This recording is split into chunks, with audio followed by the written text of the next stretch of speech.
everyone, welcome you once again in my math with Jazz classes. So students, जैसा कि estimation बहुत ही long process में चला गया है, इसका सम हम कर चुके हैं, डिफरेंस कर चुके हैं, अब लास्ट हमारा रह चुका है इसका टू एस्टिमेट प्रोडक्ट्स। अब एस्टिमेशन करेंगे, अब एस्टिमेशन में अब काफ़ी हद तक स्ट्रॉन्ग हो गए होंगे, तो करते करते बस अब हमें उसको किस में कन्वर्ट करना है, प्रोडक्ट में करना है, एस्टिमेट करना है एंड देन उनका प्रोडक्ट कर देना है। So let's see इनको क्वेश्चंस में हम कैसे use. Now the question is find the product bye suitable estimation.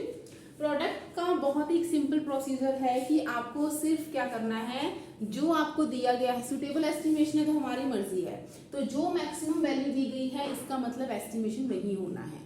Product का बहुत ही इजी प्रोसीजर होता है, क्योंकि हमें जो प्रोडक्ट को बहुत इजी बनाना है, तो इजी बनाने के लिए हमें क्या करना होगा, लास्ट में हमें सारे जीरोज ही चाहिए होंगे, 2 डिजिट भी नहीं चलेंगे इसके। जैसे उसमें हमने कई जगह पे हंड्रेड्स करके 1000 वाले को 1500 समथिंग कर दिया, लेकिन इसमें ऐसा नहीं चलेगा। जो लास्ट वैल्यू है, मतलब इसको 10 से करेंगे तो इसको भी 10 से करेंगे, इसको 10 से करेंगे, उसको 100 से करेंगे, ये हमारे लिए इसमें बहुत ईजी हो जाता है। तो आइए इसकी जो सॉल्यूशन है, प्रोसीजर, उसको लिख लेते हैं, then we see the answers. लिखने का मेथड वही है, कुछ घबराने की वो नहीं है सिचुएशन की मल्टीप्लिकेशन आ गया तो क्या हो गया, वही चीज लिखनी है हमने। इन दोनों को क्योंकि हम सेम से कर रहे हैं तो मैंने ऊपर एक सिंगल हेडिंग लिख दी। जब दोनों को सेम से करो तो सिंगल हेडिंग में लिख दो, और डिफरेंट डिफरेंट करो तो उनके अंदर ही वो प्लेस वैल्यू डाल दो। तो राउंड्स ऑफ टू टेंस, इन दोनों को मैं 10 से कर रही हूँ क्योंकि दोनों 2 डिजिट्स हैं। तो 69 राउंड्स ऑफ टू, जल्दी से बता दीजिए, अब आपको ही बताना है फटाफट। 69 किसके ज्यादा पास है, 69 ज्यादा तो जाएगा 60 या जाएगा 70, तो हम किसके पास भेजेंगे, 70। Yes, you are correct. And then 13 rounds of 2, या तो जाएगा 13 10 के पास या जाएगा 20 के पास। 15 क्रॉस नहीं किया है तो इट मींस 10। तो अब हमें इन दोनों का क्या करना है, प्रोडक्ट। तो आप यहाँ पे लिख सकते हैं 70 इंटू 10, तो हमारा एस्टिमेटेड प्रोडक्ट क्या आएगा। मैं सिर्फ जीरोस वाले में क्या चीज करती हूँ, आगे वाले नंबर्स को मल्टीप्लाई हम करते हैं। 7 1 जा 7, और कितने नंबर ऑफ जीरोस हैं, 2 जीरोस हैं, वो आपका आंसर आ गया। So here the answer is 700। अब चलते हैं 52 के पास, क्योंकि 52 में 2 डिजिट्स हैं तो 10 से राउंड्स ऑफ करेंगे, या तो जाएगा 50 के पास या जाएगा 60 के पास। ज्यादा किसके पास है, 55 को बीच में क्रॉस नहीं किया तो 50, और 786 3 डिजिट्स हैं तो 100 से राउंड्स ऑफ किया तो या तो जाएगा 700 के पास या जाएगा 800 के पास। किसकी ज्यादा पास है, अब बस मैं यही बात करूंगा, मिड वैल्यू कुछ नहीं बोलूंगी क्योंकि आपने ये सीख लिया है। तो ज्यादा किसके पास है, 750, फिर भी बोल देते हैं, क्रॉस कर लिया है, तो इट मींस ये जाएगा बड़े वाले 800 के पास।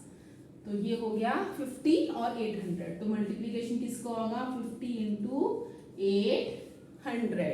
तो पूरा मल्टीप्लीकेशन तो हम करते नहीं है जीरोस में, 5 8 जा 40, और बाकी जितने नंबर ऑफ जीरोस है वो पीछे लगा देंगे, 1 2 3 1 2 3। So the answer is estimated product 40,000। So let's do question number the third and fourth part, जिसके लिए मैंने लिख लिया है 3 है, तो राउंड 103 राउंड्स ऑफ होगा 100 से, या तो 103 जाएगा, 3 डिजिट्स वाला है, 100 के पास या 200 के पास। 100 से तो हमें दिख ही रहा है ज्यादा, 100 के पास है, तो इट मींस ये हमारा राउंड ऑफ हो गया 100 से। 25 को 10 से ही करेंगे, 10 वाले में या तो ये जाएगा 20 के पास या जाएगा 30 के पास। अब ये मिड में फंसा हुआ है, तो मैंने आपको क्या बताया था कि जो 5 वाला होता है उसको बड़े वाला ही ग्रैस्प कर लेता है, तो इट मींस ये जाएगा 30 के पास। तो एस्टिमेटेड प्रोडक्ट क्या हुआ हमारा, 100 इंटू 30, तो 3 1 जा 3, और नंबर ऑफ जीरोस 1 2 3 1 2 3, तो आंसर इज 3000। तो अब चलते हैं हम, देखिए मैंने जो आपको बैलेंसिंग बताया था वो हमें यहाँ पे भी देखने को मिल रहा है। 103 को जब आपने एस्टिमेट 100 से किया तो 100 से ही करने पे 103 100 हो गया, मतलब 103 से इसकी वैल्यू थोड़ी सी लेस हो गई, और 25 को जब आपने एस्टिमेट किया 30 तक ये पहुंच गया तो इसकी वैल्यू ऊपर हो गई। तो ऐसी वाली सिचुएशन आपको क्रिएट करनी होती है। यहाँ पे तो मल्टीप्लीकेशन में तो कोई प्रॉब्लम नहीं आएगी, बट प्लस माइनस में ये चीज आपको ध्यान रखनी है कि अगर एक थोड़ी सी वैल्यू बढ़ रही है तो साथ वाली वैल्यू थोड़ी सी बढ़ जाए चलेगा, लेकिन अगर वो बहुत ज्यादा बढ़ रही है, दोनों ही ज्यादा ऊपर जा रहे हैं, तो एक को थोड़ा सा नीचे होना पड़ता है। तो उसके लिए अगर उसकी एस्टिमेशन उसके साथ 1000 से मैच नहीं कर रही तो उसको हम 10 से भी कर सकते हैं। अगर वो 1000 की जगह 100 से का मैच करे तो 100 के साथ उसको कर सकते हैं, बट एक को कम एक को ज्यादा वाली बैलेंसिंग आपको देखनी पड़ेगी, वो प्लस माइनस में ध्यान रखना, यहाँ पे इतना नहीं फर्क पड़ता। अब ये 1 2 3 4 थाउजेंड्स में है, तो 1402 या तो जाएगा 1000 या जाएगा 2000, ज्यादा किसके पास है, 5 वाली बीच वाली वैल्यू को क्रॉस नहीं किया, तो इट मींस ये जाएगा 1000 के पास।